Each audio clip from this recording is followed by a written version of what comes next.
Enchantments already generate a ton of value, but what if every single enchantment you cast replaced itself immediately? That's exactly what Sythis does best, and when the enchantments start flowing, the pressure keeps growing. Hi everyone, I'm Full Harmonicon, and welcome back to the channel. Today, we're covering one of the strongest Enchantress commanders ever printed, where even the smallest enchantments turn into massive momentum, and once this deck gets rolling, it becomes incredibly difficult for opponents to keep up. Let's get enchanting with Sythis, Harvest's Hand. And if you enjoy casting a ton of enchantments, drawing a ridiculous number of cards, and slowly overwhelming the table through pure value, this deck is absolutely for you. Sythis is a 1/2 enchantment nymph for just 2 mana, and she only has 1 line of text. Whenever you cast an enchantment spell, you gain 1 life and draw a card.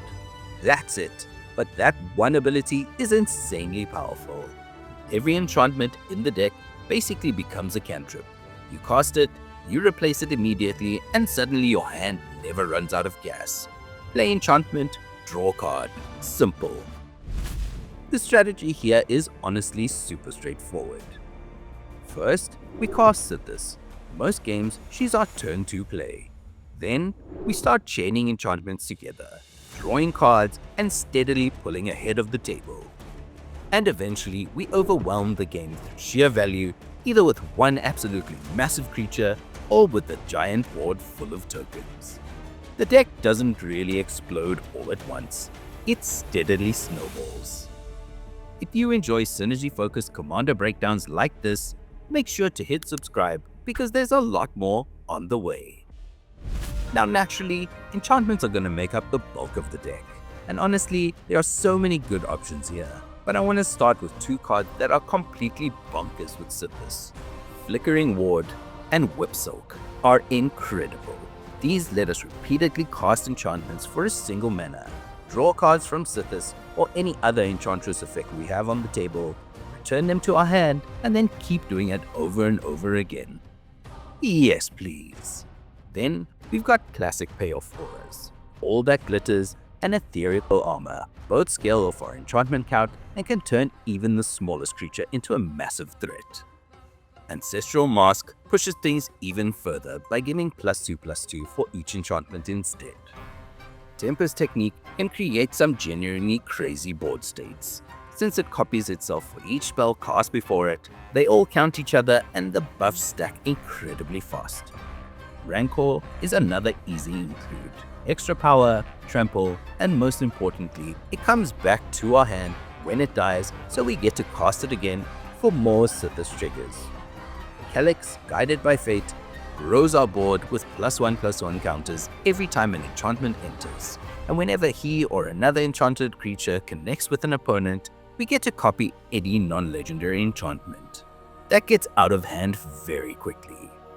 Destiny Spinner is another fantastic utility piece. First, it makes our enchantments uncounterable, which protects some of our most important turns. But later in the game, it turns our lands into giant trampling creatures based on our enchantment count, giving us another way to close things out. Weaver of Harmony buffs our enchantment creatures, triggers Sythis when cast, and lets us copy triggered abilities from our enchantments for just 1 green mana. That gets gross with draw engines and removal.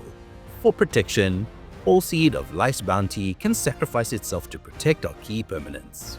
And then Sterling Grove, Greater Oromancy, and Privileged Position make interacting with our board incredibly difficult. If 2 of these stick around together, opponents are going to have a very hard time targeting our threats. Then, we've got some major payoff cards. Starfield of Nyx reanimates enchantments from the graveyard every turn, and eventually turns our non-aura enchantments into creatures based on their mana value. Sigil of the Empty Throne spits out 4/4 angels every time we cast an enchantment.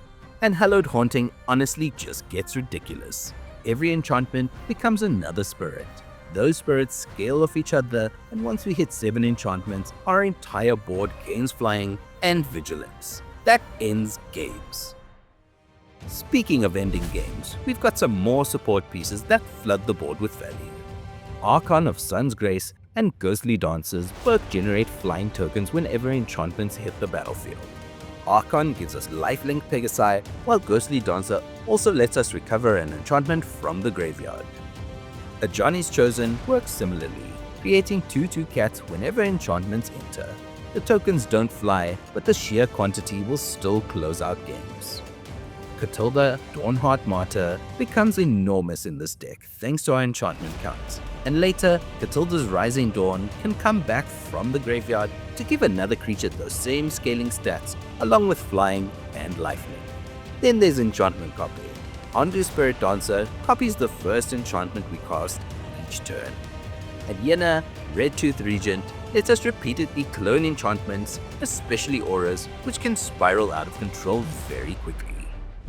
Now yes, Sythis already draws us an obscene amount of cards, but honestly, why stop there? You basically want every Enchantress effect that we can fit into the deck. Mesa Enchantress, Satyr Enchanter, Viduran Enchantress, and Argothian Enchantress all keep cards flowing whenever we cast enchantments. Citizen Champion gets bigger every time enchantments enter while drawing cards at the same time. Eidolon of Blossoms and Enchantress's Presence double down even harder on the card advantage, and trigger Sythis when cast. And honestly, this might be one of the few green decks where Sylvan Library feels completely perfect.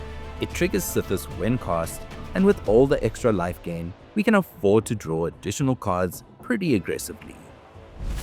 For interaction, we still want our removal to synergize with the game plan. Dark Steel Mutation is still one of the funniest ways to deal with commanders permanently. Song of the Dryads turns problematic permanents into a land.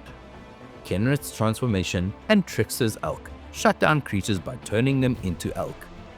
Seal of Cleansing and Seal of Primordium are nice because they trigger our draw engines first, and then sit around waiting to answer artifacts or enchantments later.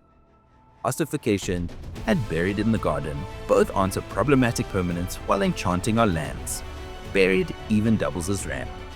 Sheltered by Ghosts protects one of our creatures while also removing an opposing threat.